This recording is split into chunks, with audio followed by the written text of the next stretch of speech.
Buenas tardes, desde Diagnóstico Journal les damos la bienvenida a todos a los seminarios que hemos denominado Las imágenes de la pandemia, experiencias regionales. Hoy presentamos el webinar Historia, Gestión y Práctica Médica en las Pandemias.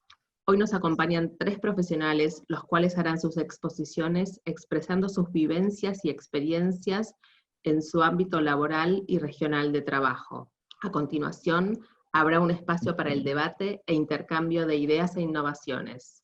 Les pedimos que a medida que les surjan las preguntas, las anoten en Questions and Answers. Presentamos al primer disertante, doctor Pablo Valdés Solís, médico radiólogo, director del área de radiodiagnóstico de la Agencia Sanitaria Costa del Sol en Marbella, España, y presidente de la Sociedad Española de Radiología Médica, con su charla COVID-19 y la radiología en España, visión desde la CERAM. Adelante, doctor. Bueno, buenas tardes a todos. Primero, muchas gracias a Diagnóstico Journal por invitar a la CERAM y contar con nosotros pues, para contar la experiencia que hemos tenido en España con esto. Yo voy a hacer un pequeño resumen de cómo lo vivimos desde la sociedad científica y alguna cosa de la radiología en España. No voy a hacer un resumen de la situación en España porque sería mucho más largo, ¿no? Yo no tengo ningún tipo de conflicto de interés, esto se hace por pura amistad y ganas de compartir conocimientos y de estar entre amigos, y no tengo ninguna remuneración. Esto simplemente para recordar que cuando empezó todo este tema en Europa, lo empezamos a vivir en España, pues era un poco como había pasado en su día con el SARS, con el primero, con el MERS. Es decir, lo veíamos como una enfermedad de China, que estaba ahí, se hablaba de una enfermedad rara, que igual llegaba, pero bueno, lo veíamos como algo exótico que estaba a mucha distancia.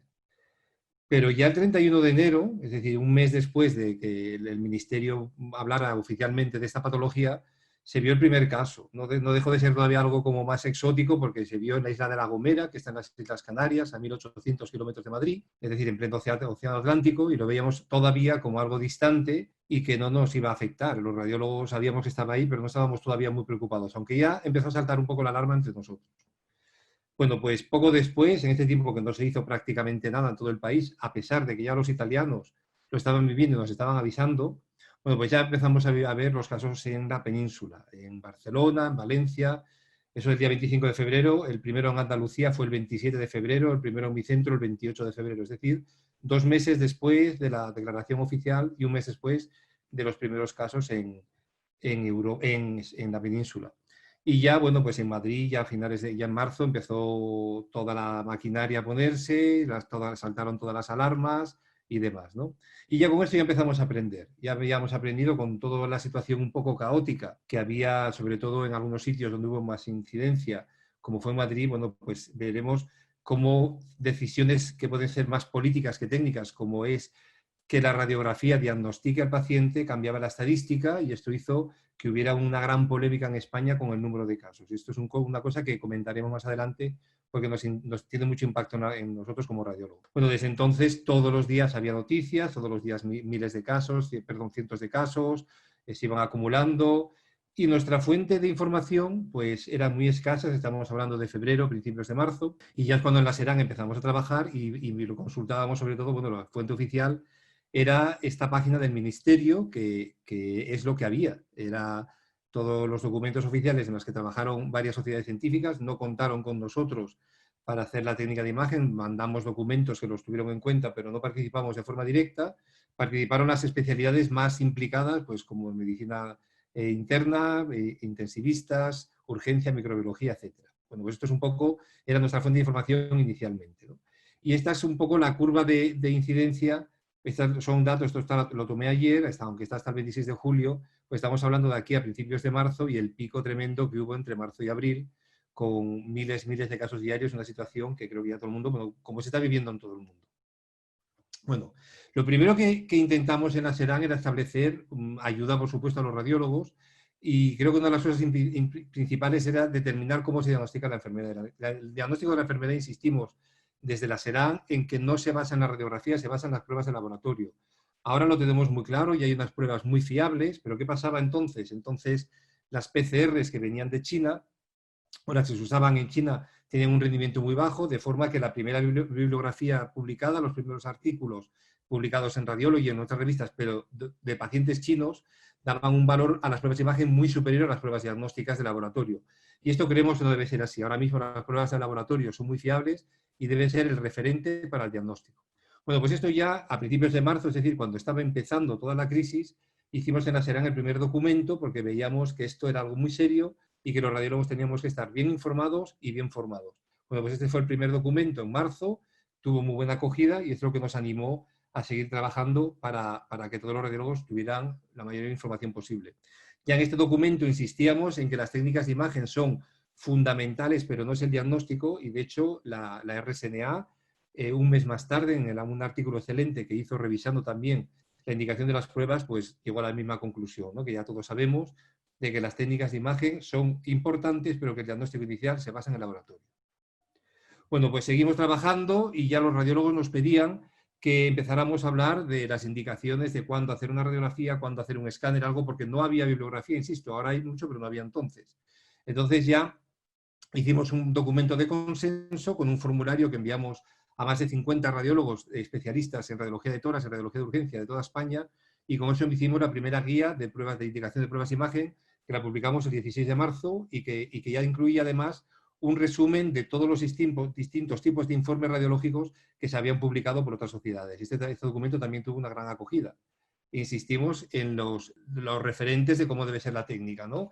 Recordar que la radiografía de tórax es muy útil, es poco sensible y poco específica, y el TAC es muy sensible, pero es poco específico salvo que haya una situación de pandemia. Y eso hay que recordar e insistir hasta la saciedad para que la gente lo use en el momento adecuado.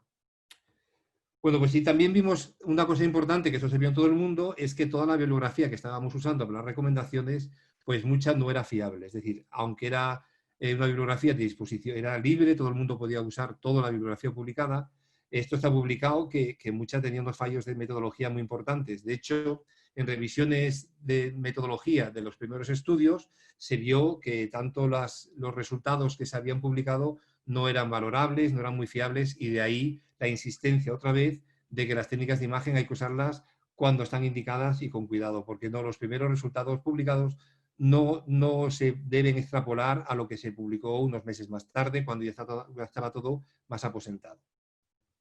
Otra de las cosas que vimos en la SERAN y que creemos que es muy importante es que en los departamentos de radiología no somos solo radiólogos, el personal que está en mayor número y además el más expuesto es el personal técnico, que además, por lo general, es el que menos información tiene de este tipo de patologías y además es el que está en contacto no solo con el paciente, sino con las máquinas y con las salas. Es decir, hay que enseñar al personal técnico a manejar al paciente, a manejar las salas y a llevar un sistema de limpieza, de desinfección muy bueno. Entonces, por eso hicimos este documento, que es un documento sencillo de 8 o 10 páginas, pero con un resumen que tuvo muy buena acogida en España y que además, curiosamente, nos sirvió, tuvo una muy buena acogida internacional. De hecho, nos hicieron una entrevista en una revista de estas online europea, Healthcare in Europe, hablando de este trabajo, y además no solo, bueno, se tradujo al portugués porque lo usaron la Sociedad Brasileña de Técnicos, y como cosa anecdótica que nos resultó muy curioso, bueno, pues lo tradujeron en Japón. Es decir, un documento hecho por la SERAN en España,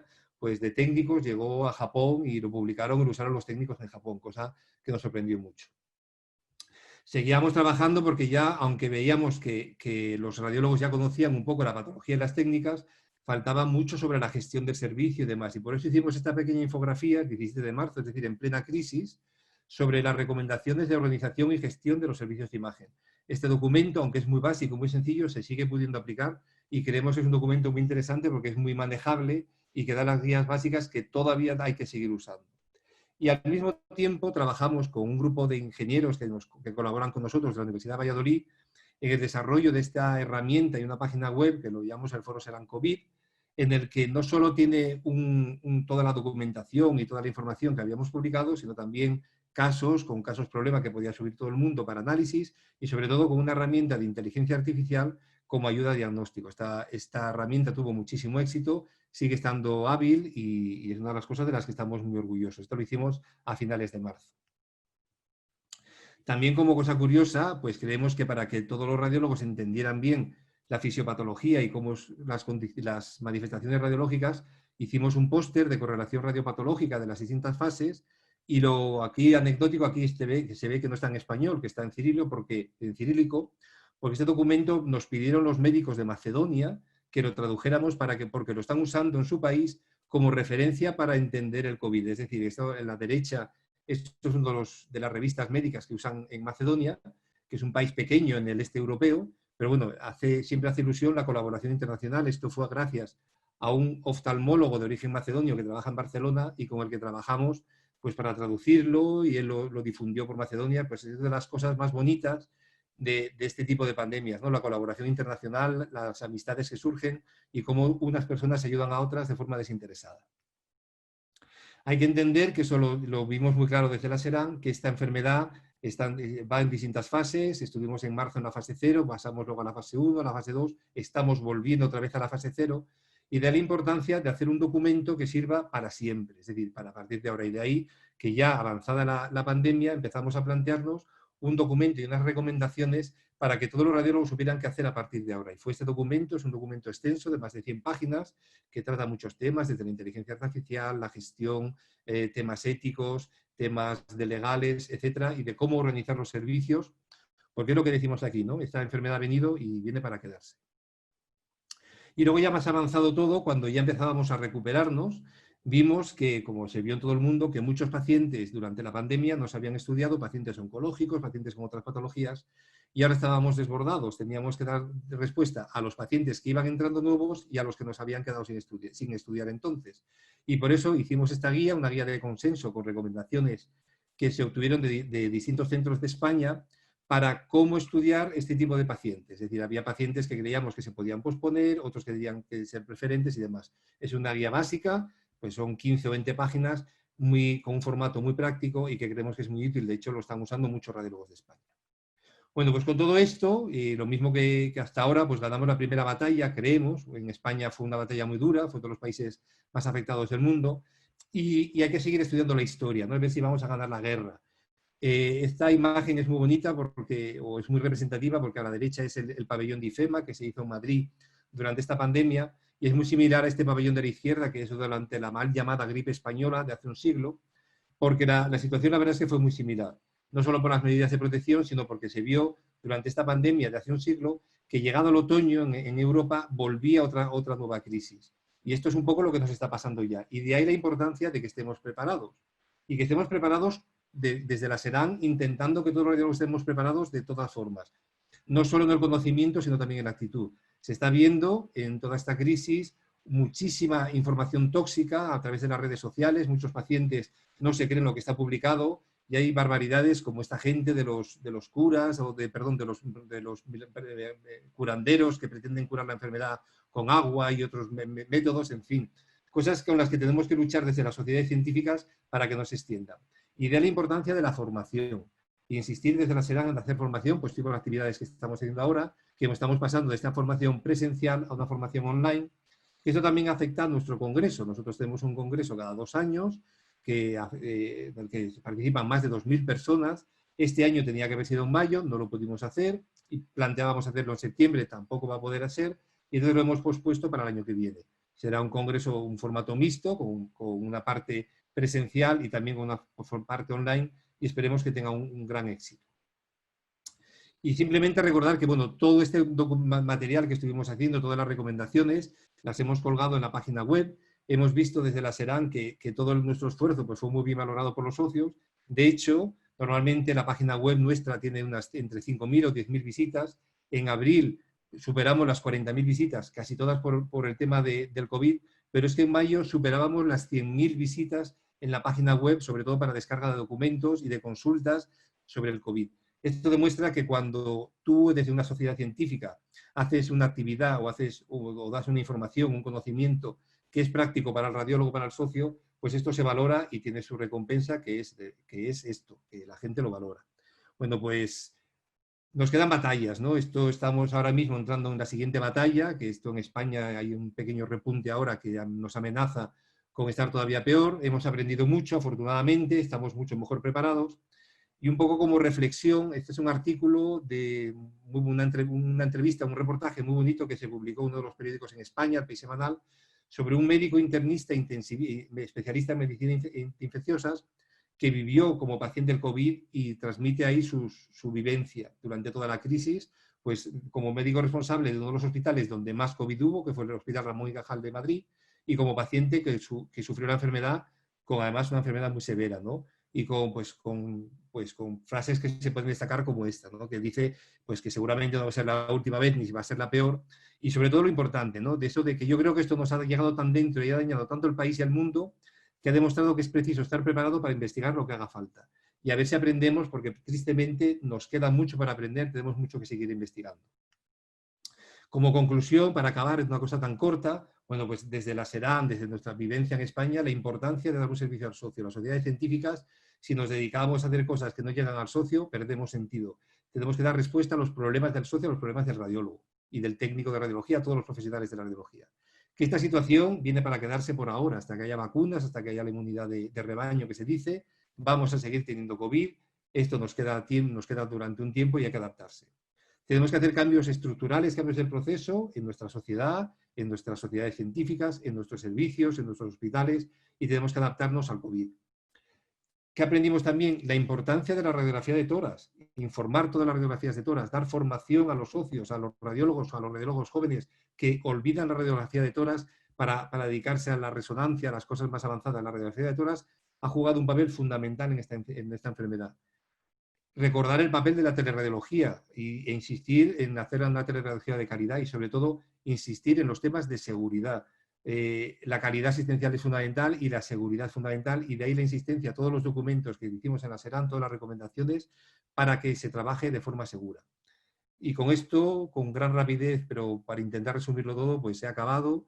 Muchas gracias a todos y luego, pues si hay cualquier duda, por supuesto, dispuesto aquí, disponible para responderlas. Muchas gracias, doctor Valdés. A continuación, presentamos al doctor Shale Tung Chen, médico urgenciólogo e internista. Trabaja en el servicio de urgencias en el Hospital Universitario La Paz en Madrid y es profesor asociado de grado en medicina en la Universidad Alfonso X el Sabio en Madrid, España. Su charla, Ecografía torácica, luces y sombras en tiempos de pandemia. Adelante, doctor.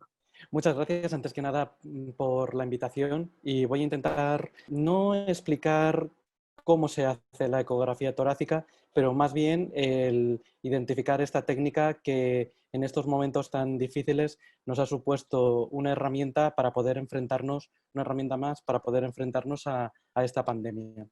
Estos son mis conflictos de intereses. Sirvo de consultor en distintas casas de ecógrafos y trabajo en el desarrollo de un ecógrafo diseñado para el coronavirus. Entonces, como introducción, no me voy a extender, ya lo ha comentado el doctor Valdés. Esta es una imagen de mi hospital, un hospital terciario en el área metropolitana de Madrid, capital de España, en el que este es un diagrama, un mapa de mi urgencias, en la cual tenemos 6 boxes de camas para atender a pacientes, en el cual, si vemos ahí en el número 4 y en el número 5, ese es el área donde tenemos 2 camas de aislamiento individuales para los pacientes que a principios de marzo llegaban con sospecha de coronavirus. 2 camas teníamos a principios de marzo que se cubrieron enseguida con nuestros 2 primeros casos, pero inmediatamente, a medida que fueron llegando, tuvimos que ir ocupando en los boxes de aislamiento 1, 2, hasta el 6. Se nos quedó corto, montamos una tienda de campaña en el exterior del hospital, se nos quedó nuevamente corto, ocupamos el gimnasio poniendo más de 80 sillas y camas, y como también se nos quedó corto, montamos también en la sala de espera a los familiares, pusimos otras 40 sillas para sentar a pacientes. Con esto lo que quiero decir es que pasamos prácticamente de 2 casos a principios de marzo a más de 2.000 a mediados de marzo. La utilidad de la ecografía lo he dividido en distintos aspectos, tanto en el diagnóstico, el seguimiento, como en la guía terapéutica. Entonces, en el diagnóstico, ¿qué utilidad puede tener? En este esquema, que es el flujo, el algoritmo que empleamos en mi hospital, como pueden observar, los pilares fundamentales del diagnóstico se basan en la radiografía de tórax, la saturación, la auscultación y la PCR. Y no es porque sea una apasionada de la ecografía, pero sí que creo que tiene sus ventajas y sus desventajas y quiero mostrarles algunas desventajas que puede tener. Porque lo primero que me preguntaría sería, vale, dentro de ese algoritmo hemos visto que hay que emplear la exploración física, lo cual ya es un riesgo en un paciente con riesgo de transmisión y con un riesgo infectocontagioso. Pero ¿cuánto de bueno puede ser mi exploración física? No nos lo imaginemos, veámoslo en un paciente real con coronavirus, en el que se la ausculta. Este es el pulmón derecho, el murmullo vesicular conservado derecho, en el izquierdo, otro murmullo vesicular conservado. De hecho, este paciente en el cual no escuchamos nada, incluso con lo que es el sonido amplificado digitalmente, vemos que la ecografía es claramente patológica. Luego explicaré los hallazgos de este paciente que viene a ser yo mismo cuando contraje la enfermedad. ¿Y qué tal entonces emplear pruebas de imagen ionizantes, radiografía de tórax y TAC de tórax? Bueno, primeramente, efectivamente, cada prueba tiene su indicación y su momento para solicitarlas, pero hay determinadas poblaciones en las cuales puede ser un problema el realizar una prueba ionizante. Poblaciones sensibles, susceptibles o pacientes que están tan graves o inestables que no puedan trasladarse a ni tan siquiera un escáner, o lo que vivimos nosotros, que sufrimos una pandemia con un aumento en números tan exponencial en tan poco tiempo que el escáner, cada vez que se pasaba un paciente por allí, había que esperar en torno a 1 o 2 horas para tenerlo limpio para poder pasar al siguiente paciente, y eso en una situación de pandemia es inviable. Vemos esta placa de tórax de un paciente en el que la placa de tórax nos dice poco, pero la ecografía real de este paciente es muy patológica. O este otro paciente que tenía clínica de coronavirus, que se le hizo la prueba de PCR y fue negativa, pero la ecografía fue altamente sugestiva de coronavirus. Se le aisló, se le trató con lo que en ese momento pensábamos era el tratamiento estándar y a los 3-4 días se le repitió la PCR siendo positiva. ¿Cuál es nuestro protocolo ecográfico? Dividimos en 12 áreas el tórax en un área anterior, lateral y posterior, en derecho, izquierdo, inferior y posterior. Y aplicamos el ABC de la ecografía pulmonar, que más que ABC es un IABCD, en el que la I es el acrónimo de irregularidad pleural. Vemos ahí esa zona que está más engrosada, la pleura que desliza. La A, que es la situación fisiológica de líneas horizontales reverberantes. La B, que son líneas Bs aisladas, que son líneas verticales que llegan hasta el fondo, o las líneas B confluyentes, que son esas mismas líneas B que se van agrupando. La C, que son pequeñas consolidaciones neumónicas, las cuales, como vemos aquí, áreas hipocogénicas, o la D, que son pequeños derrames. Entonces, yo aplico ese IABCD para poder caracterizar a mi paciente y poder seguirlo.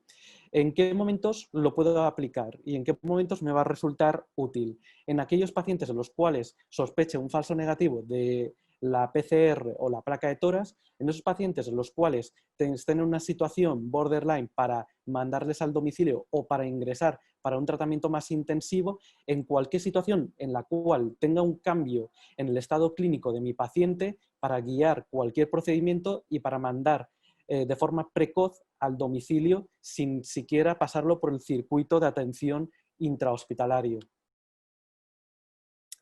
¿Y cómo puedo utilizar estos hallazgos para monitorizar a mi paciente? Pues aplico de forma objetiva lo que se ha venido a denominar el Lang Score, que es una puntuación de la gravedad de mi paciente en función de los hallazgos ecográficos, en el cual, si yo tengo líneas AS, que como he comentado es la situación fisiológica, le otorgaré una puntuación de 0. Si tengo una irregularidad pleural o líneas B aisladas, le otorgaré una puntuación de 1, 2 si son confluyentes, 3 si tengo un derrame o tengo una consolidación. Entonces, sirviendo de ejemplo, cojo un área que es, de hecho, la que suele estar más afectada, el área 6 en este caso, y veo que tengo una irregularidad pleural y tengo una consolidación.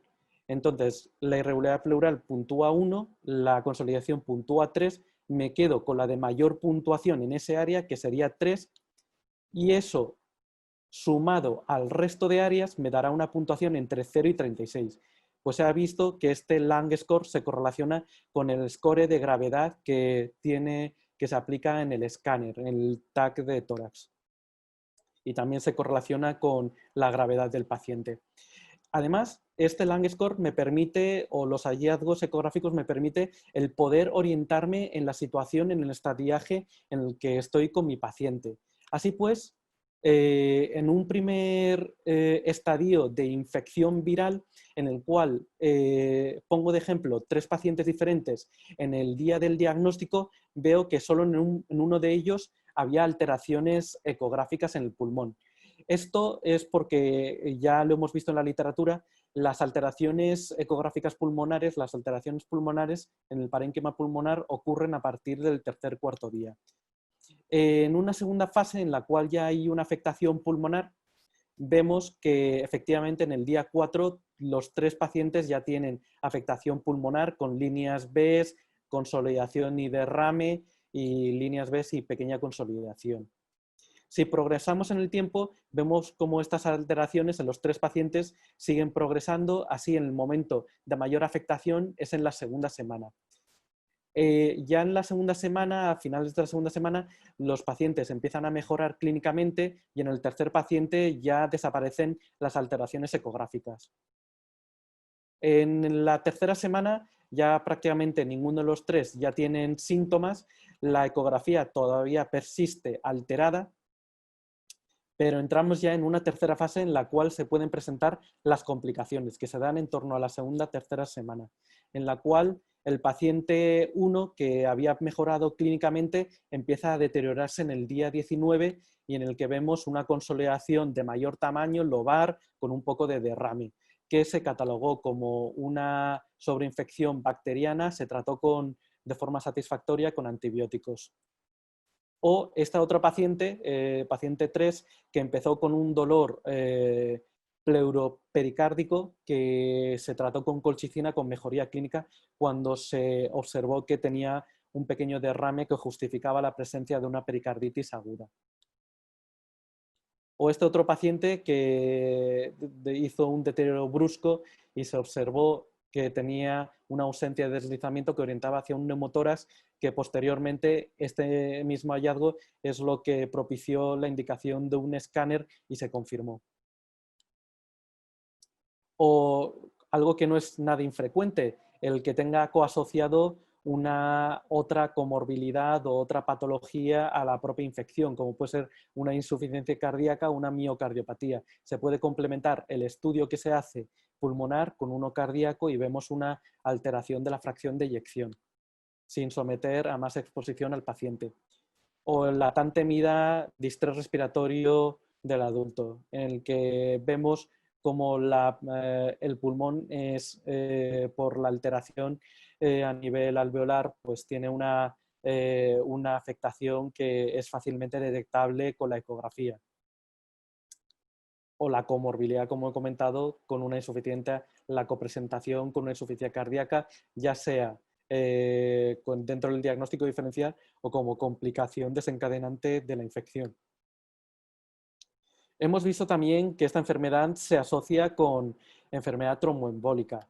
Podemos complementar el estudio de estos pacientes con una compresión en 2 o en 3 puntos a nivel femoral hipopliteo y descartar o confirmar la presencia de una trombosis. En el cuarto estadio, en el de resolución, como hemos visto antes, nuestros 3 pacientes evolucionan satisfactoriamente y más o menos a finales de la tercera semana ya prácticamente las alteraciones pulmonares se han resuelto y ya en el día 28 prácticamente los 3 tienen ya el parénquima pulmonar fisiológico. Han ido perdiendo lo que es la aireación, perdiendo esas líneas AS, y a medida que se iban recuperando, a medida que el pulmón se iba aireando, iban recuperando esta presencia de líneas AS. ¿Y qué hay de estos pacientes con un síndrome post-coronavirus que estamos viendo de forma bastante frecuente en nuestra práctica?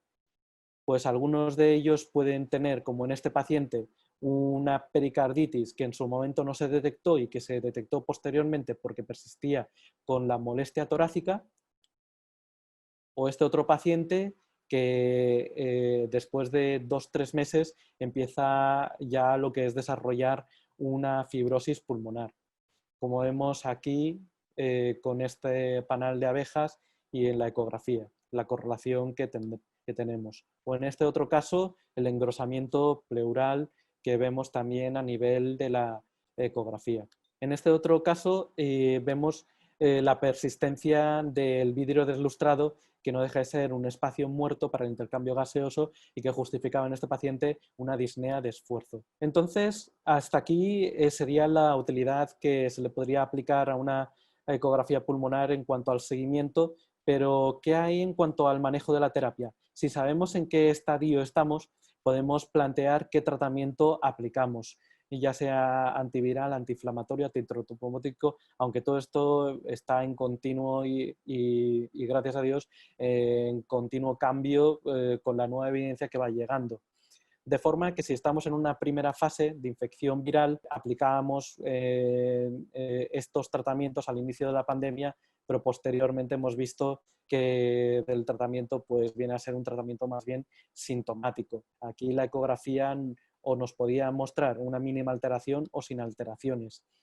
En un segundo estadio en el cual ya la infección progresa a una fase pulmonar, vemos en todo su auge la afectación pulmonar con consolidaciones, líneas B de afectación intersticial o derrames. Y aquí efectivamente tampoco podemos aplicar el tratamiento que aplicábamos al inicio de la pandemia y lo que aplicamos es el uso de corticosteroides cuando hay una insuficiencia respiratoria o más o menos la heparina para la prevención de enfermedad tromboembólica, oxígeno y antibióticos en los casos en los que sospechemos una sobreinfección.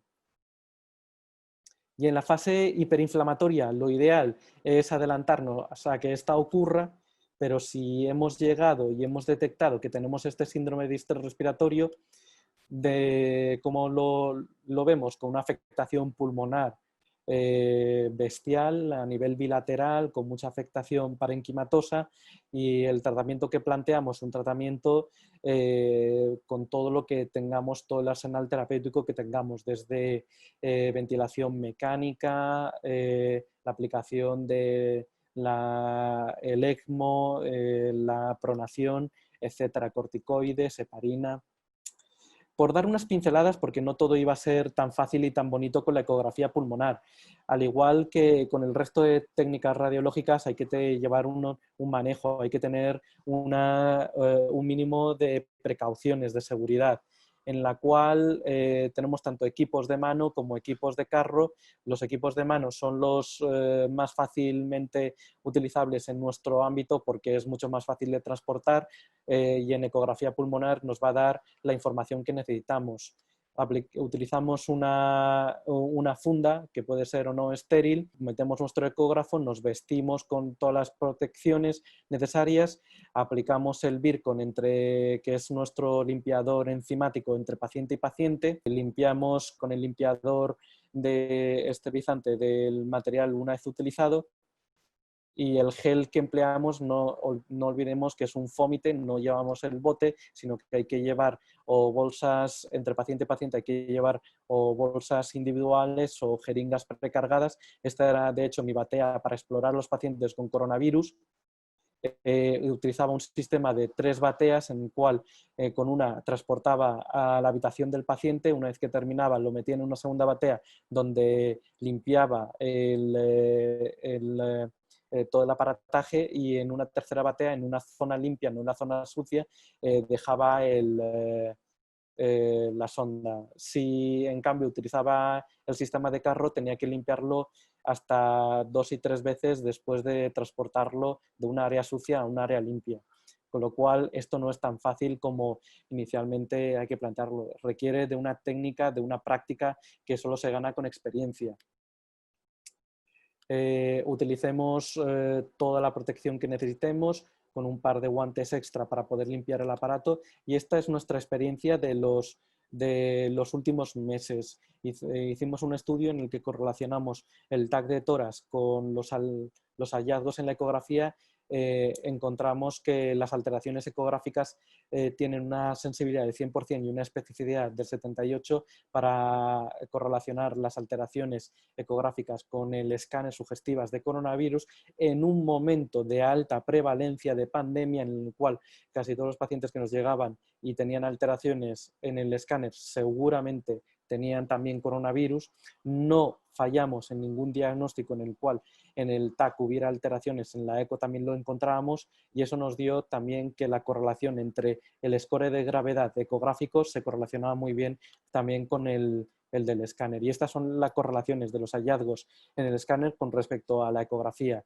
Las líneas AS, que es el hallazgo normal, el vidrio deslustrado, que son líneas B confluyentes, el signo del halo, que son líneas B aisladas, el derrame pleural, que es esa pequeña cámara hipocoica, el crazy paving, que son las consolidaciones subpleurales, o los engrosamientos septales, que son líneas B.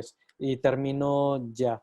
En este otro estudio vimos que la ecografía tenía una utilidad también en cuanto a correlación con la PCR, con método de diagnóstico, con la radiografía de tórax, con las pruebas del laboratorio, que nos cambió hasta en un 20% de diagnóstico cuando lo aplicábamos, pasaba de ser una infección de coronavirus a ser otra patología, porque en esta pandemia hemos dejado de lado lo que es la exploración física y nuestra clínica por ser más eficientes a la hora de caracterizar y de orientar y de mover al paciente, y por ende con el pronóstico. Y esta es la tercera vista, que es un mensaje de esperanza. Como el problema que tenemos es de interpretación y de aplicación de la ecografía, trabajamos en algoritmos de inteligencia artificial para poder aplicarlos de forma más generalizada, con resultados más precisos. Y una luz de esperanza, un mensaje de esperanza, que nosotros estuvimos allí en esa misma fase en la cual ahora también están en Argentina, en México, en Brasil, y que esto ha sacado lo mejor de nosotros, y que las colaboraciones internacionales que están saliendo están pudiendo llevar a que podamos enfrentarnos de forma conjunta. Esto no es un problema individual, es un problema de todos. Aquí no existen barreras ni en cuanto geográficas ni interpersonales, con lo cual cualquier cosa que necesiten estaremos a su entera disposición. Mucho ánimo. Muchas gracias, doctor Yale. Ahora presentamos al doctor Alfredo Bussi, médico radiólogo, profesor titular de diagnóstico por imágenes de la Universidad de Buenos Aires y director médico en diagnóstico médico en la ciudad de Buenos Aires, Argentina, con su charla Epidemias y Endemias. Adelante, doctor. Buenas tardes, muchas gracias a Diagnóstico Journal y al doctor Moreno por la invitación a participar en este webinar, en esta pandemia de COVID, que por supuesto no es la única pandemia que vio la humanidad y seguro que tampoco va a ser la última. En nuestro país se pusieron en evidencia muchas situaciones similares a las de hoy: falta de información, falencias sanitarias, desigualdades sociales, problemas económicos, luchas por protagonismo, desencuentros políticos y otras. Por supuesto que son imposibles de estimar en este momento en su totalidad los efectos de esta pandemia, por estar nosotros aún inmersos en esta crisis, pero la historia puede ayudar a poner en perspectiva lo que está sucediendo. Las distintas epidemias se recuerdan por haber provocado consecuencias más o menos graves en distintas áreas, no solo dentro de la medicina, donde habitualmente se aportan nuevos conocimientos sobre las enfermedades, sino sobre todo, particularmente en áreas extramédicas, como son los cambios sociales, culturales, económicos, incluso políticos. En Argentina han habido muchas epidemias y tenemos aún muchas endemias que nos siguen azotando. Para esta presentación y por las limitaciones de tiempo, quisiera repasar con ustedes las tres más grandes epidemias que sufrió la Argentina: las de cólera, las de fiebre amarilla y las de gripe. Si se fijan, entre el inicio de la primera epidemia de cólera y el fin de la epidemia de gripe han transcurrido 63 años, que fueron los más importantes para la construcción institucional de nuestro país. Era originario en la India, raramente en Occidente hasta el siglo XIX, debido a que por la gravedad de los síntomas, los pacientes difícilmente podían alejarse de donde estaban porque se morían antes de llegar al otro lugar. Pero la revolución industrial cambió el caballo por el tren y el barco a vela por el barco a vapor. Esto aumentó la velocidad del traslado y con esa misma velocidad viajaron las enfermedades. En la Argentina el cólera apareció cuando el Estado se encontraba en pleno proceso de formación. La enfermedad llegó al país en 1856. Recuerden que nuestra primera constitución es de 1853, pero esta primera epidemia fue un foco aislado en Bahía Blanca que no fue muy importante. Tampoco fue muy importante la última epidemia de 1894, así que nos vamos a focalizar en las otras dos que fueron las más importantes, sobre todo en términos del territorio afectado. De estas, la primera, la de 1867, como muchas otras epidemias, comenzó dentro de una guerra, en plena guerra del Paraguay, específicamente en el campamento de Tuyutí, que es el que estamos viendo ahora, probablemente llegada del Brasil. Como en toda guerra había mucho movimiento de gente, por lo que esta epidemia se diseminó muy rápidamente, primero en Buenos Aires y después en el resto del país.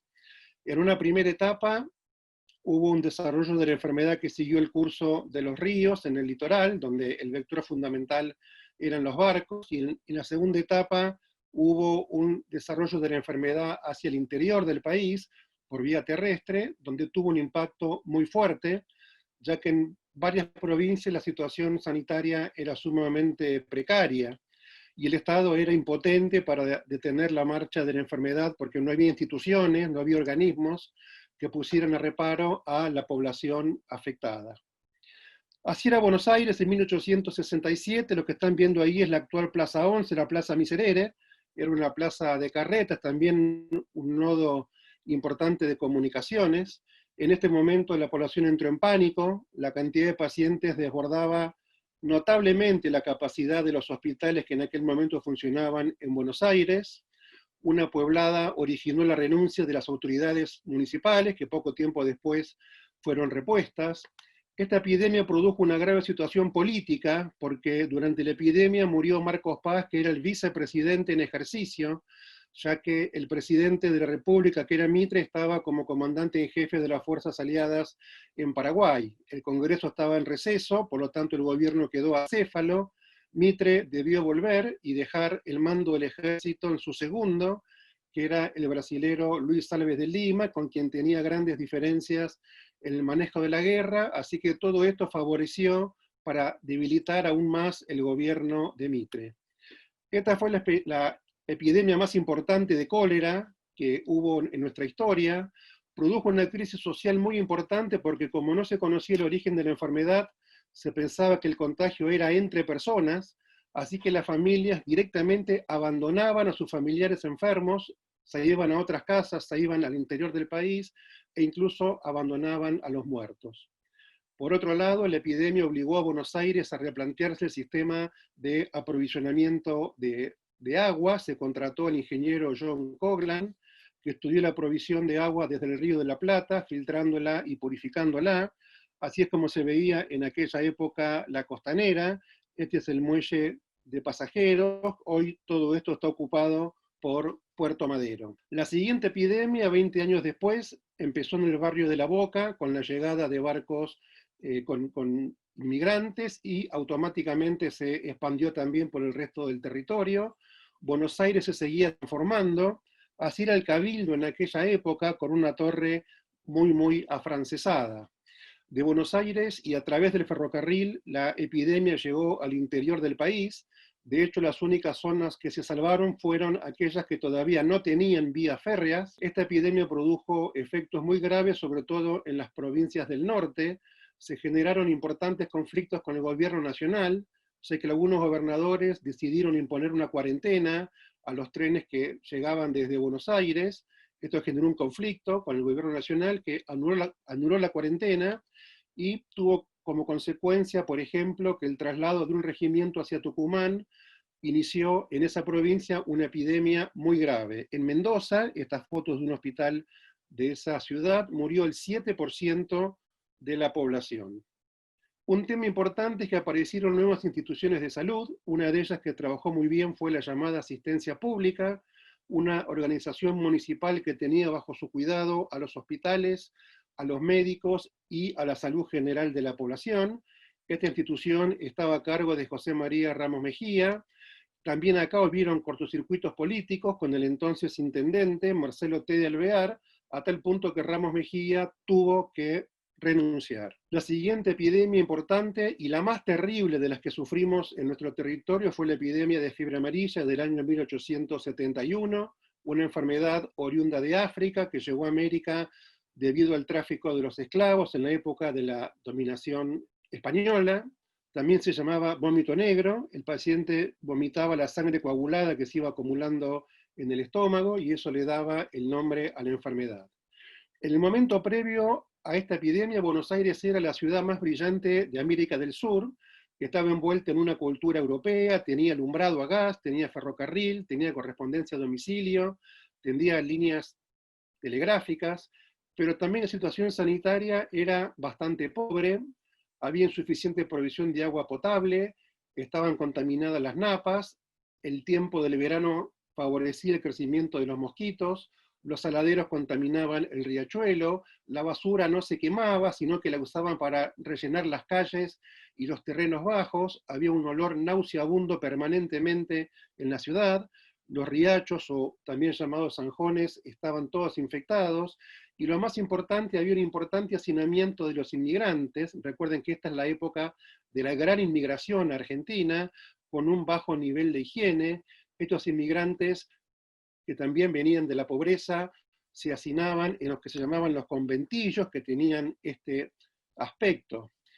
En este caso la enfermedad llegó a través de soldados que estaban volviendo de la ya terminada guerra del Paraguay desde Asunción. Los primeros casos aparecieron en el mes de enero en el barrio de San Telmo. El Consejo de Higiene minimizó la situación originalmente, pero no tuvo más remedio que reconocerla casi un mes después, cuando ya el tema era prácticamente inmanejable. Se comenzó a desalojar por la fuerza estos conventillos, sobre todo en la zona de San Telmo, quemando la ropa y los objetos de estos inmigrantes. Había como una especie de xenofobia contra estos extranjeros.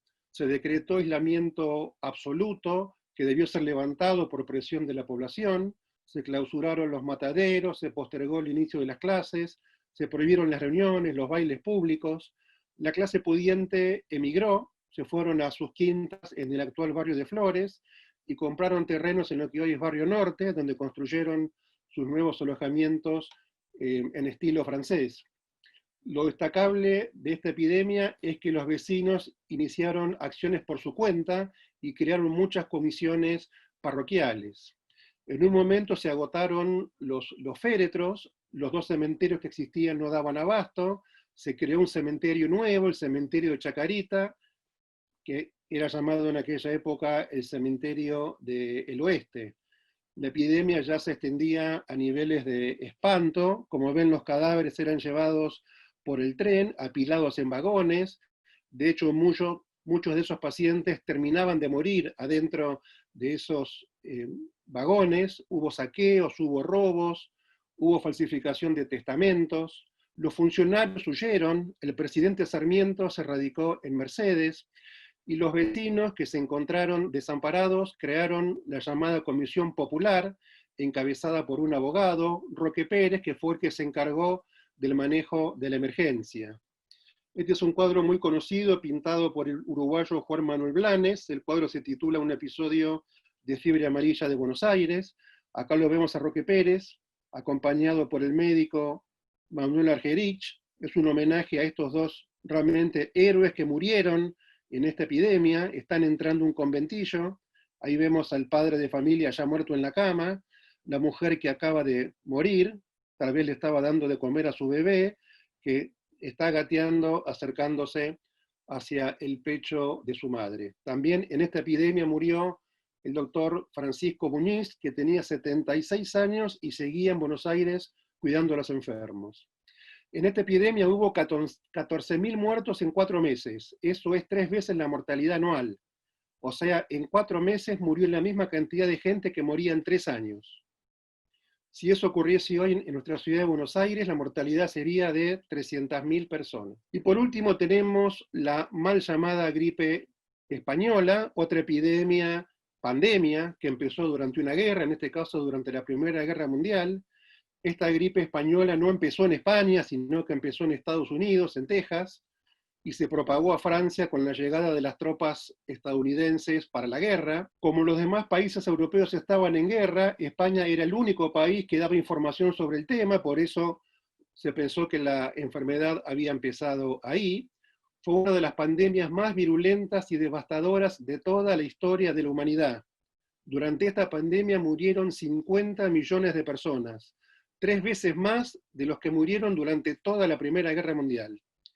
A Buenos Aires llegó en barcos que venían de Europa a fines del mes de septiembre, en primavera, por eso tuvo cierta benignidad en sus inicios, pero en el invierno del año siguiente, de 1919, murieron más de 12.000 personas, que totalizaron un total de 15.000 personas en todo el país.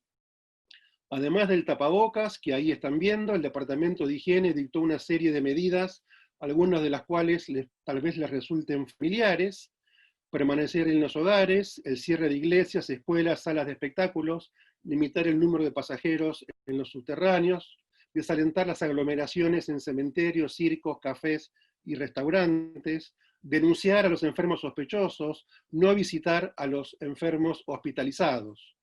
La población, por supuesto, no estuvo de acuerdo con muchas de estas medidas.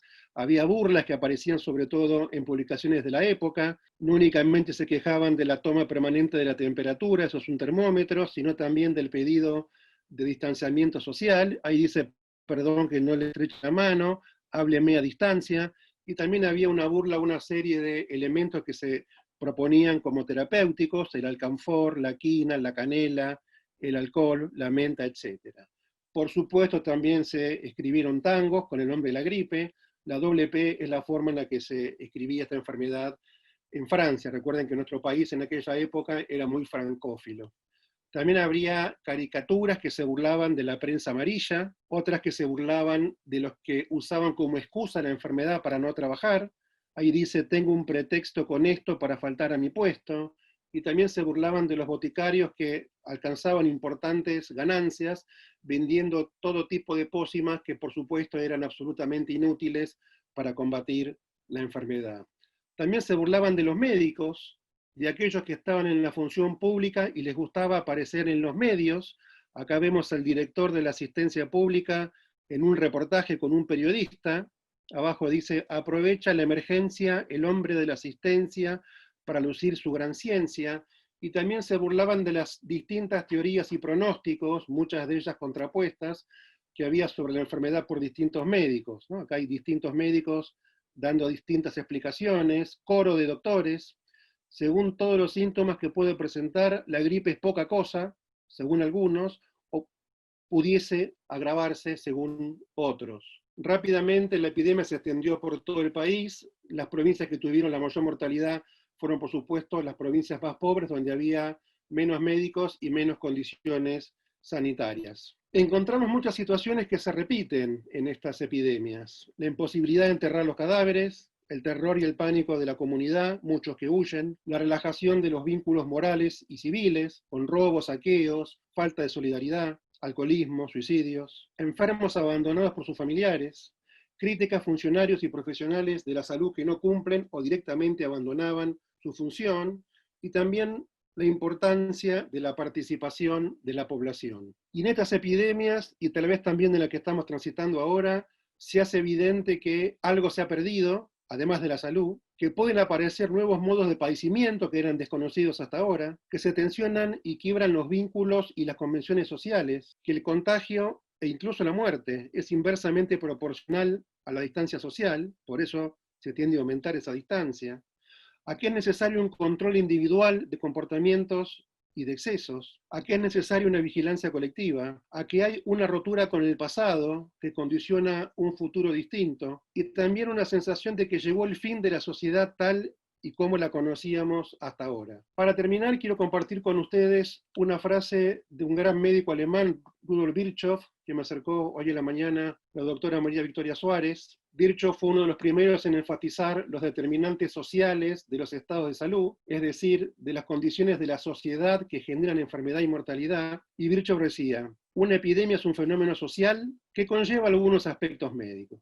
Muchas gracias por su atención. Bueno, muchísimas gracias, doctor Bussi. Ahora vamos a dar comienzo a las preguntas y respuestas. Los panelistas responderán las preguntas y respuestas moderados por el doctor Gustavo Criscuolo y el doctor Antonio Moreno. Adelante, doctores. Hola, buenas tardes. Buenas tardes a todos. Buenas tardes al doctor Valdés, al doctor Chen, gracias por estar desde España. Al doctor Bussi, muchísimas gracias.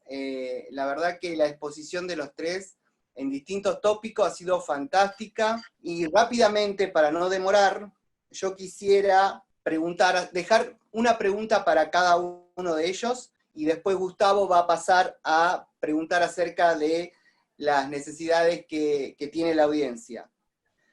Primero, al doctor Valdés, la verdad que las normas y todos los procesos que implementó la CERAN son sumamente destacables, y la verdad que son aprovechados de distintos lugares del mundo, y por eso felicitaciones. Concretamente, la pregunta para el doctor es un poco lo que repetí a diferentes profesores que están a cargo de sociedades científicas. ¿Qué es la deuda de la CERAM en este proceso de aprendizaje que ha quedado sin saldar todavía?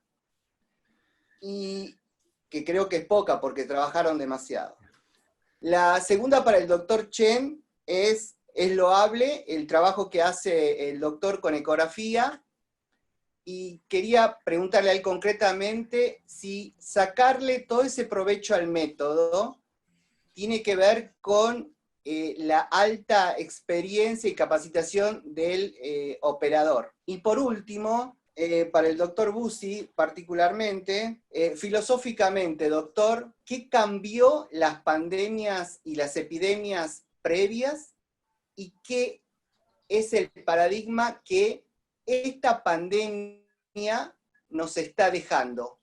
Desde lo social, desde lo cultural, desde lo humano, desde lo médico. Así que una pregunta para cada uno de los expositores, y después seguimos con las preguntas de la audiencia. Gracias. Bueno, pues muchas gracias.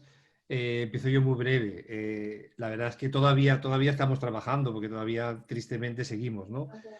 Como autocrítica, cosas que deberíamos haber hecho más, que ahora visto desde la distancia, probablemente haber intentado llegar a más o sea, haber difundido más. O sea, yo creo que llegamos mucho a la sociedad radiológica, llegamos menos a la clase médica, o sea, que muchas cosas de las que hicimos nosotros igual no se valoraron desde otros, aunque sí tuvimos experiencia, ¿no? Y sobre todo creo que nos falta llegar a las autoridades, es decir, lo que comenté al principio, que el Ministerio no contó con nosotros, a pesar del esfuerzo que hicimos en que contara, pues no lo conseguimos. Es decir, yo creo que en general nos pasa todavía a los radiólogos, que a pesar de todo lo que se valora, mucha gente de fuera no lo ve. A nivel ya público, pues una cosa notoria, que es que había programas de televisión que hablaban de la imagen y demás, y no había radiólogos ahí, ¿no? Entonces eso es un poco nuestro debe, que es en lo que estamos trabajando. Bueno, y más cosas, pero yo creo que así un poco de resumen, lo más gordo puede ser eso.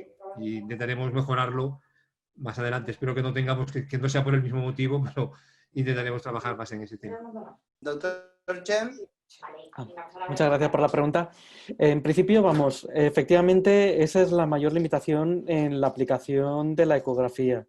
Lo que ocurre es que en la ecografía pulmonar es algo diferente con respecto al resto de ecografías, y es que es una técnica sumamente sencilla de realizar.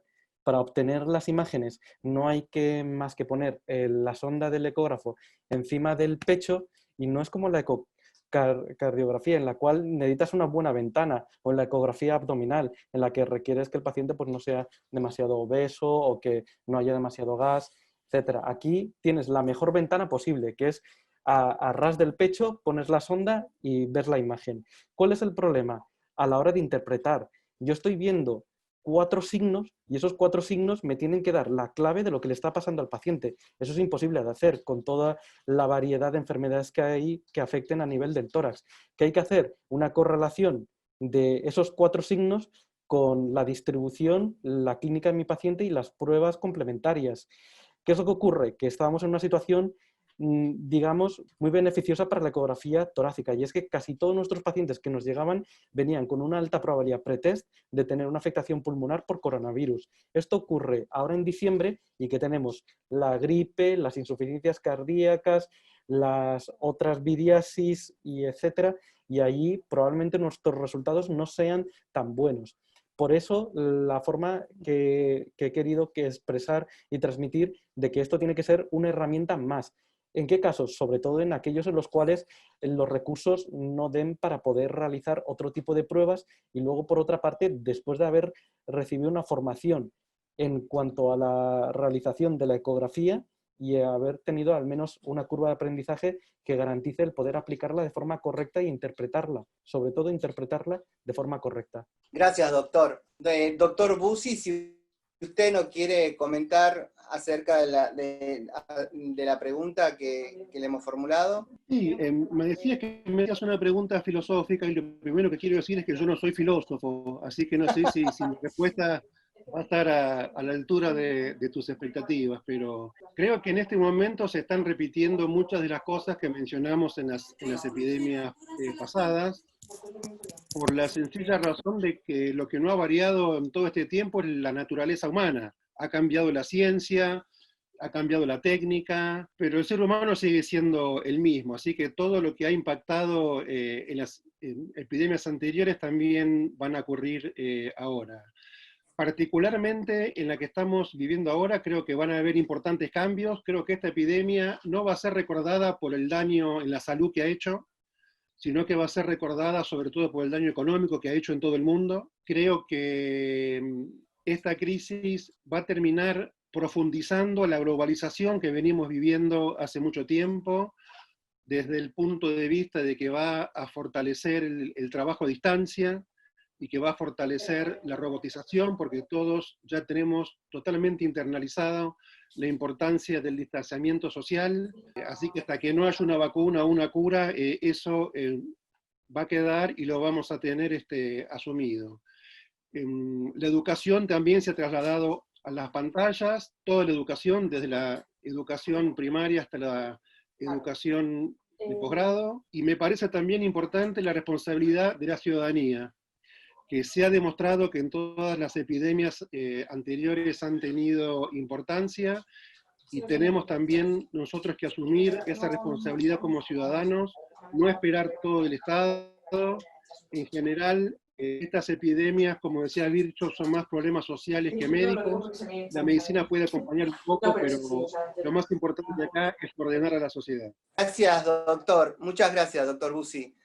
Gustavo, si vos querés largar con las preguntas que tenemos de nuestros oyentes. Sí, buenas tardes. Saludo de nuevo, ¿cómo les va? Muy interesante las 3 exposiciones, la verdad, muy interesantes.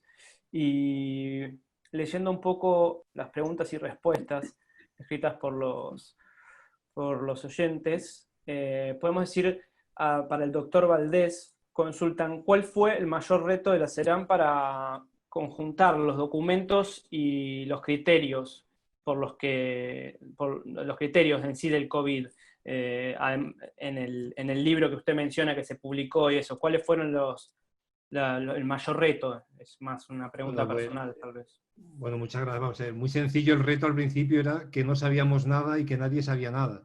Entonces era difícil conseguir información y había que hacer, pues, no búsquedas, había que hacer casi hipótesis y llegar a buscar charlas, buscaban fuentes por todos lados. La dificultad añadida, el estrés que teníamos todos, y sobre todo que la gente que estaba más implicada y que podía aportar más estaba sobrepasada de trabajo, con unas cargas emocionales muy, muy, muy potentes, y es muy difícil que colabore. Entonces en ese contexto fue muy duro.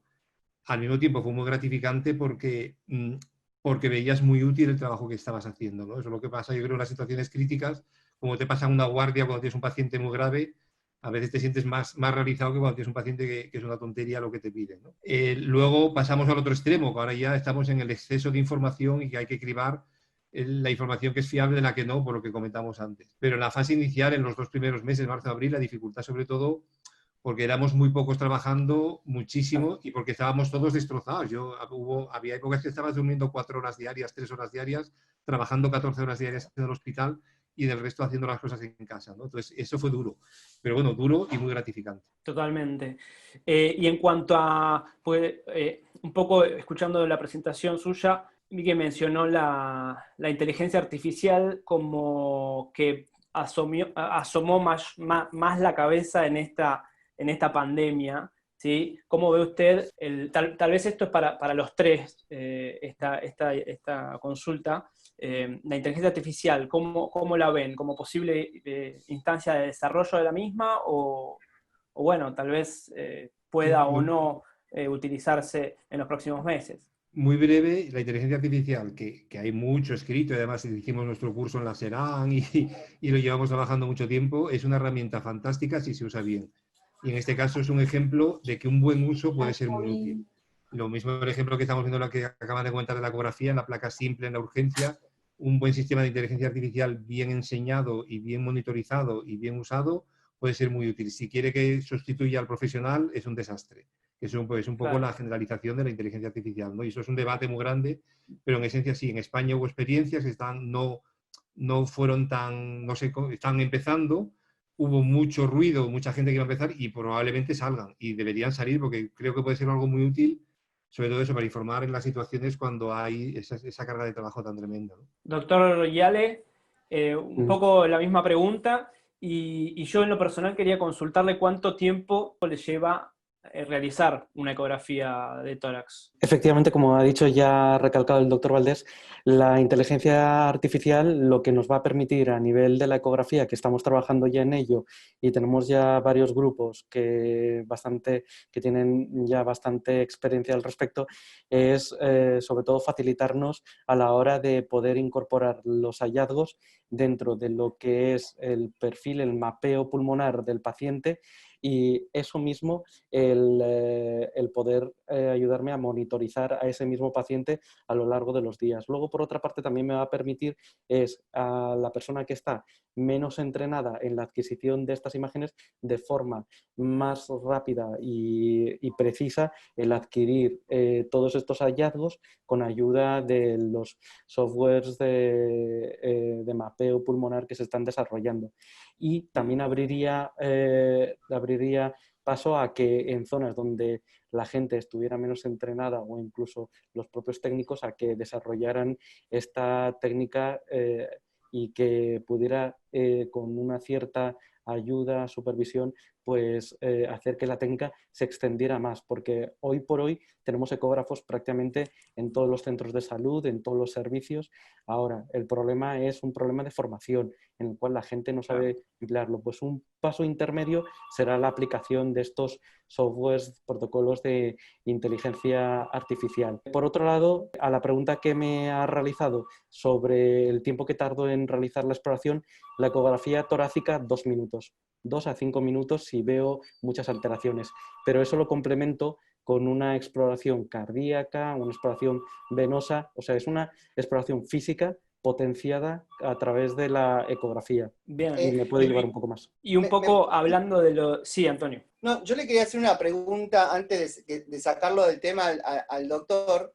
Tengo una pregunta. Vos dijiste que están trabajando sobre el desarrollo de algoritmos para hacer diagnóstico con ultrasonido en pacientes con COVID. Sí, eso es. Bien, la pregunta es la siguiente. Uno puede decir entonces, plantearse que desde el ultrasonido uno puede hacer diagnóstico diferencial en pacientes con afección pulmonar con COVID, de pacientes que pueden estar transitando un distrés respiratorio de algún otro tipo de síntoma, por eso un distrés respiratorio de índole cardiogénico o de índole pulmonar propiamente dicho? Sí, de hecho, a ver, esto por supuesto es difícil hacer este tipo de aseveraciones, pero en base a nuestra experiencia hemos visto que el Lang Score se comporta, la puntuación esta de las alteraciones ecográficas pulmonares se comporta de una forma muy fiable en este momento para discernir distintos fenotipos en el escáner.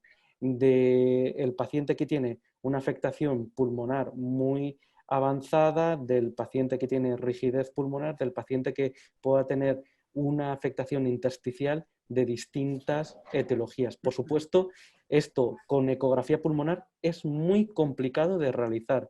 Hay que complementarlo porque al final hablamos de valores predictivos positivos y negativos. Hay que complementarlo con el valor pretest que tenga el paciente, la historia clínica, las pruebas complementarias.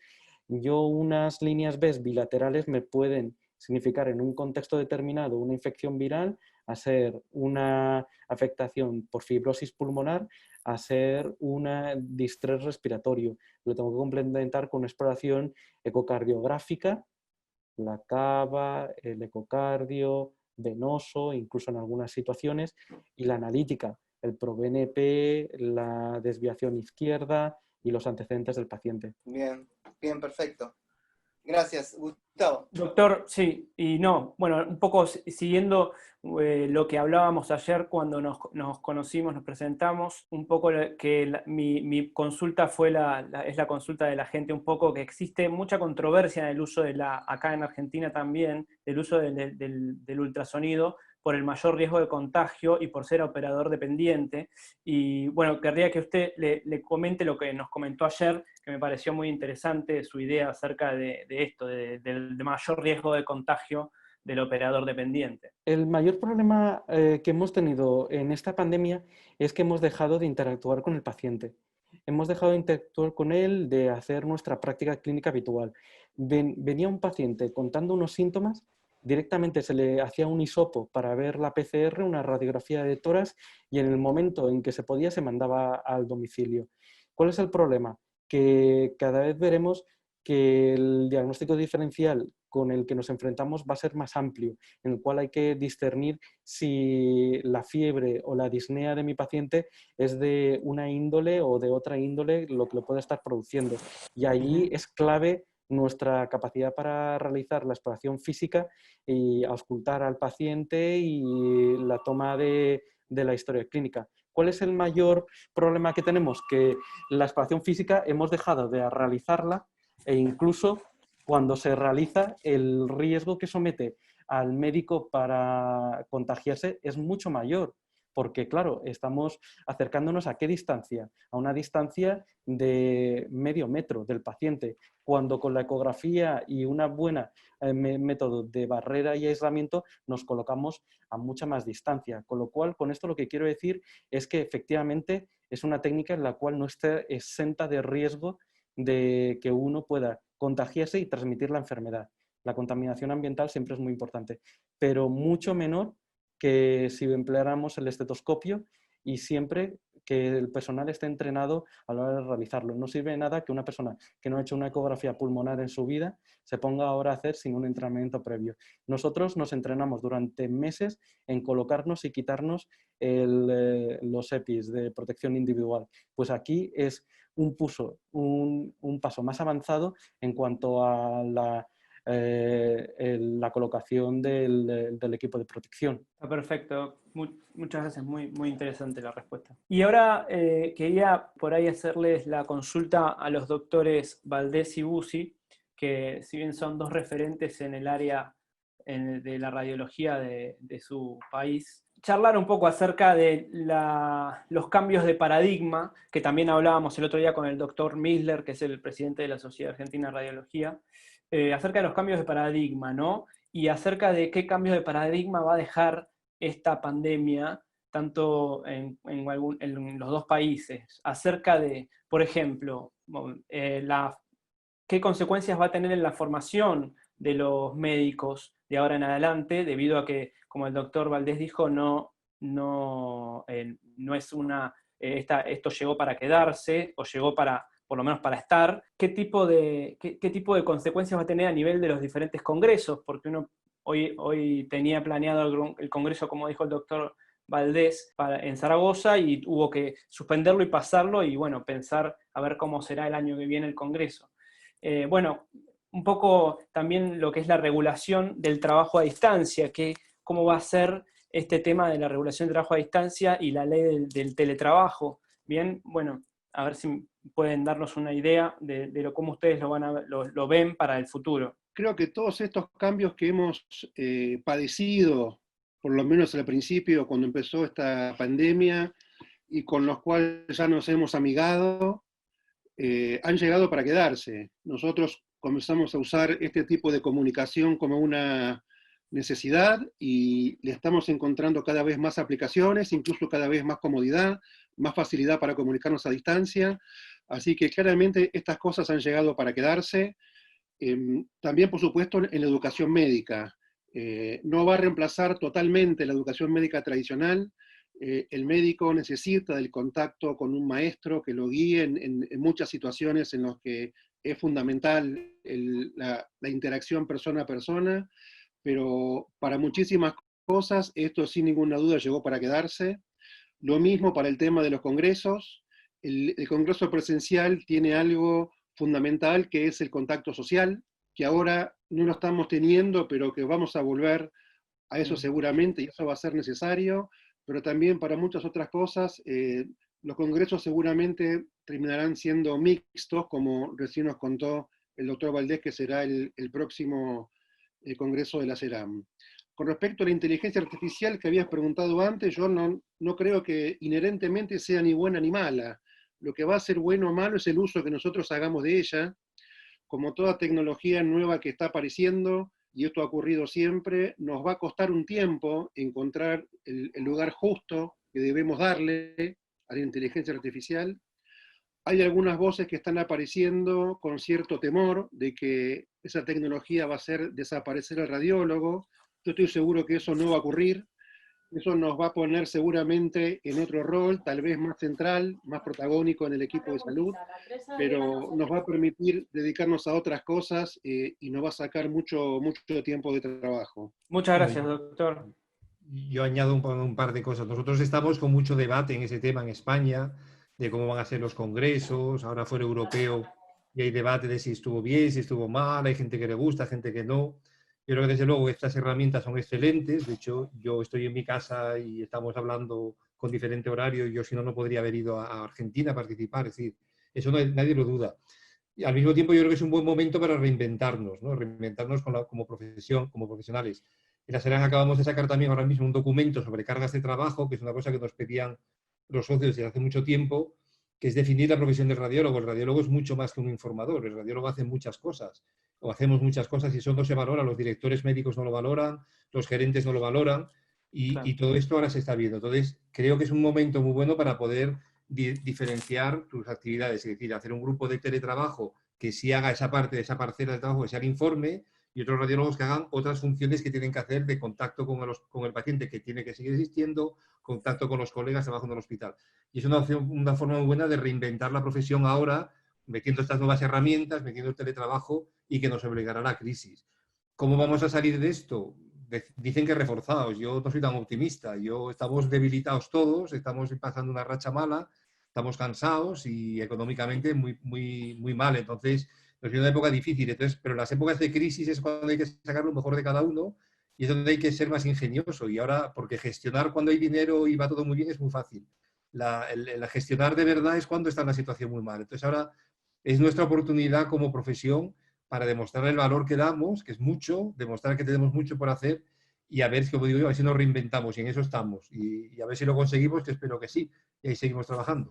Muy bien. Y por ahí, para profundizar un poco esta explicación, la sociedad ha tenido alguna repercusión fuerte en esta crisis a nivel institucional, digamos, en la cantidad de afiliados o societarios, o la gente que por ahí en la crisis no pudo pagar la cuota y eso ha ido alterado el financiamiento, ¿sí?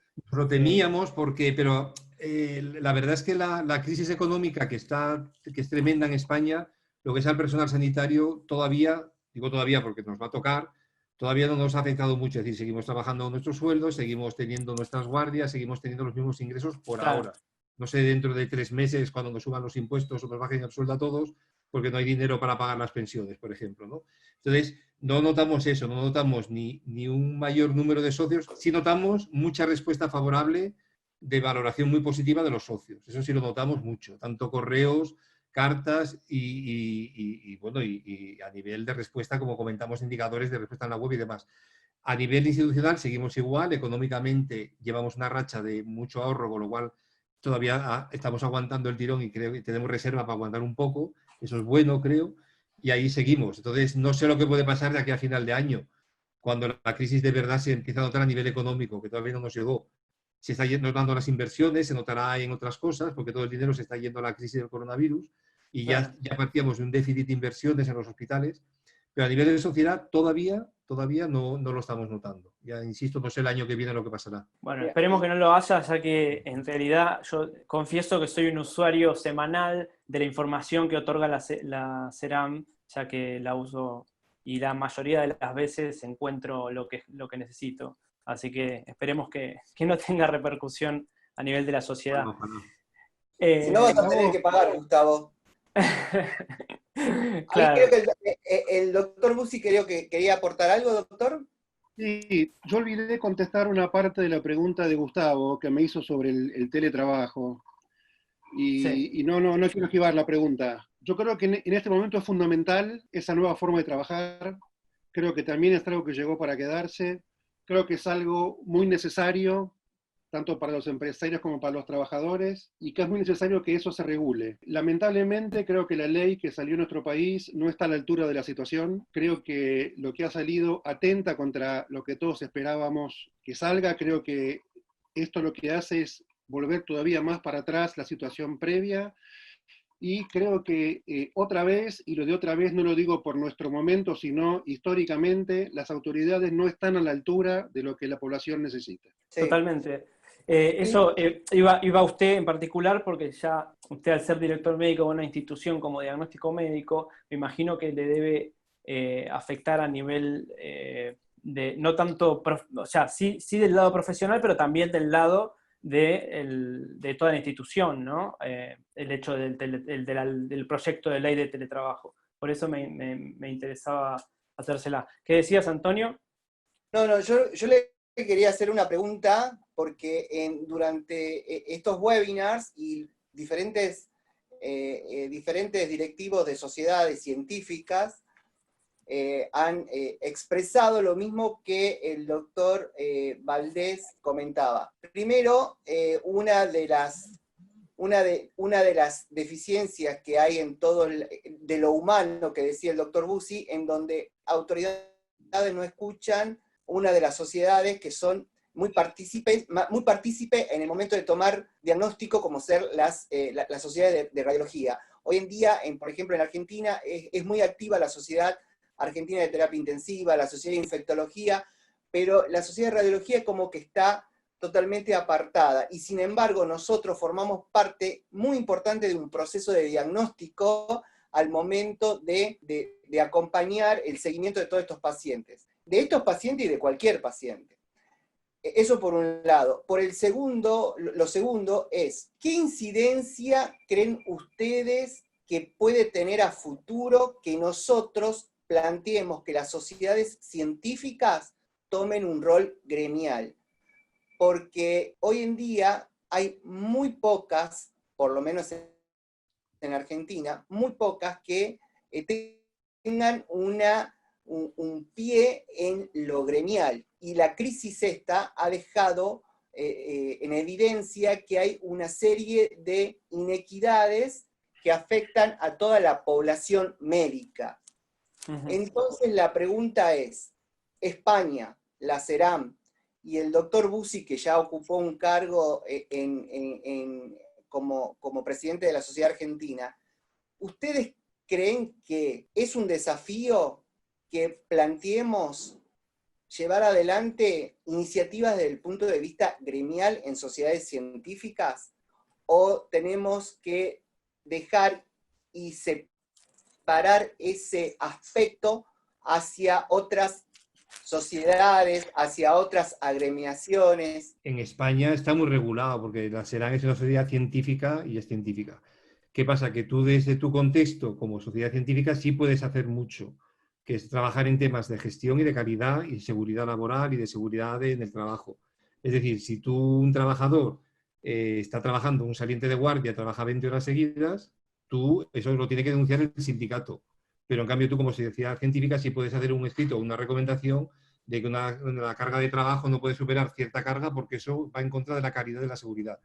Ese tipo de temas, eso sí lo discutimos mucho, por ejemplo, incluso con la remuneración, porque en España los profesionales somos de los peor pagados de Europa y probablemente del mundo casi, y también dicen que si la sociedad tiene que, bueno, pues nosotros como sociedad científica no podemos exigir que un profesional se pague. Ahora sí podemos hacer un análisis económico y decir lo que cuestan las cosas. Por lo tanto, decir, vamos a ver, si una ecografía bien hecha cuesta como mínimo 35 euros, es inviable decir que la vas a pagar a 7 euros, porque pierdes dinero. O sea, nosotros no estamos exigiendo que paguen 40 euros, que eso lo pediría el sindicato, pero nosotros sí podemos decir que por debajo de 30 euros es deficitario. Entonces, en ese tipo de cosas sí podemos jugar, pero yo tengo muy claro que, y creo que es una cosa buena de las sociedades científicas, que jueguen su papel científico potente y que sean la referente para que los sindicatos luchen. Como nos dediquemos a luchar sindicalmente, perdemos la fuerza en lo otro y creo que bastantes pocos somos trabajando como para encima diseminarnos todavía más, ¿no? Yo coincido con el doctor Valdés en que es muy complicado que una misma entidad a la vez cumpla con la misma fuerza un rol científico y un rol gremial. Creo que las sociedades científicas, por naturaleza, claramente tienen que dedicarse sobre todo al rol científico. Nosotros en Argentina estamos en peores condiciones que en España porque en Argentina no existe el sindicato médico. Entonces, no hay nadie que pueda tener ese rol gremial que sí existe en otros países como en España. Es cierto que algunas sociedades médicas argentinas ocupan también un rol gremial. Yo creo que va a ser difícil. Lo que sí creo, como también señala el doctor Valdés, que es muy importante que las sociedades científicas, justamente amparados en este rol científico, sí pueden generar documentos, sí pueden generar denuncias sobre eso. Pero me parece difícil que puedan ocupar el rol de un sindicato. Muchísimas gracias. Bueno, doctores, teniendo en cuenta que allá en España ya es bastante tarde y que bueno, que ya estamos con el tiempo cumplido, les agradecemos muchísimo. En lo personal me divirtió mucho la visión del doctor Valdés, fue muy interesante todos los números que presentó el doctor Yale y me pareció muy interesante la historia argentina de las pandemias y endemias del doctor Bussi. Los dejo con Bárbara, que se va a despedir, y bueno, y los dejo también, si quieren, con el partido del Real Madrid, que debe quedar un rato todavía. Les agradezco muchísimo. Chau, chau. Muchas gracias a vosotros. Chao, buenas noches. Bueno, muchísimas gracias a todos y esperamos que les haya sido de utilidad y los esperamos en el próximo webinar.